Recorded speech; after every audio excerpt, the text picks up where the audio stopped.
Good morning guys. আজ একটা আমি ছোট্ট কর্মের মধ্যে দিয়ে যে আমাদের দেশ থেকে এসে পশ্চিমবাংলার মানুষ দেশে কাজকর্ম না রাখার ফলে কর্ণাটক কবনপেট বাঙালি পাড়াতে একটা ক্ষুদ্র জীবিকা করে জীবনযাপন করছেন। তো এই কী বানাচ্ছে আমি আপনাদেরকে দেখাচ্ছি। ভাই আপনার কাছে কি পাওয়া যায়? ছাতু। আচ্ছা ছাতু, আচ্ছা ছাতু বানাচ্ছেন। কত করে দিচ্ছেন গ্লাস? 20 টাকা গ্লাস। 20 টাকা গ্লাস। আপনার এই করে জীবনযাপন কাটে? হ্যাঁ। দেখি আপনাকে একটু দেখাই আপনাকে যে আপনি কেমন বানাচ্ছেন।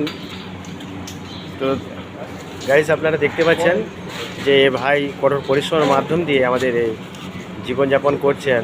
তো এই সামনে এদিকটা রাস্তা রয়েছে যাওয়ার জন্য, আর ব্যাক সাইড দিয়ে এদিকে একটা রাস্তা রয়েছে আপনার পুরো মার্কেটের ভিতর পর্যন্ত রাস্তা যাওয়ার জন্য। তো এই ছোট্ট ভিডিওটি আপনার তুলে ধরছি কীভাবে বানাচ্ছেন। দেখি বানান আপনি ভালো করে। ছাতুটাকে পাট দিচ্ছে খুব ভালো করে। এর সাথে সাথে কী দিচ্ছেন আপনি? লেবু দিচ্ছি, বিট লবণ দিচ্ছি, লঙ্কা, ধনে পাতা, পেঁয়াজ, জিরে পাউডার। আচ্ছা লঙ্কা, ধনে পাতা, জিরে পাউডার। একটু গাইসের দিকে দেখুন। আপনার নামটা কি স্যার? নাম এমডি আকরাম। হ্যাঁ এমডি আকরাম। এমডি আকরাম। বাড়ি কোথায় আপনার?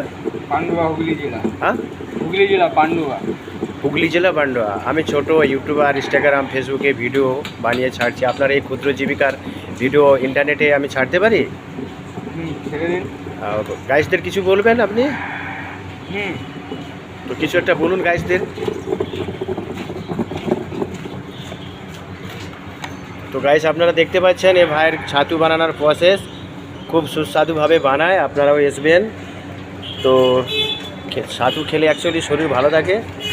তো সবাইয়ের শরীরের মধ্যে ছাতু খাওয়ার পর তাকত শক্তিশালী হয়। ও যারা জিমনাস্টিক করে সবাই তো সকালে এটা ব্যবহার করে। তো একজন ভাইও এসছে এখানে। আপনি ছাতু খেতে এসছেন নাকি? তো কেমন লাগে এনার ছাতু? ডেলি। আপনি কোথা থেকে এখানে আছেন? বাড়ি কোথায় আপনার? এখানে আপনার ব্যবসা বাণিজ্যের মধ্যে আছেন না দোকানে? আপনার নাম? সঞ্জীব মন্ডল। সঞ্জীব মন্ডল। খুব ভালো লাগে। হ্যাঁ, খুব ভালো। তো গাইস আপনারা দেখতে পাচ্ছেন এই নেবু কেটে ভাই ছাতু তৈরি করছে। তো এই ছোটোখাটো ভিডিও বানিয়ে থাকি। আপনারা তো বড় বড় ভিডিওদের লাইভ, সাবস্ক্রাইব ও শেয়ার করে থাকেন। তো এই ক্ষুদ্র জীবিকার মধ্যে দিয়ে আমি ছোটোখাটো কাজ করে থাকি, তার মধ্যে ছোটোখাটো ভিডিও বানাই। তো আপনাদের ভালোবাসা শেয়ার করবেন। শেয়ার করলে তাহলে আমি ভবিষ্যতে আরও ভিডিও ছোটো বড়ো আনতে আপনাদের সাথে ক্ষুদ্র জীবিকা অন্যান্য জিনিস ভিডিও তুলে ধরতে পারবো। তো গাইস ফলো করবেন।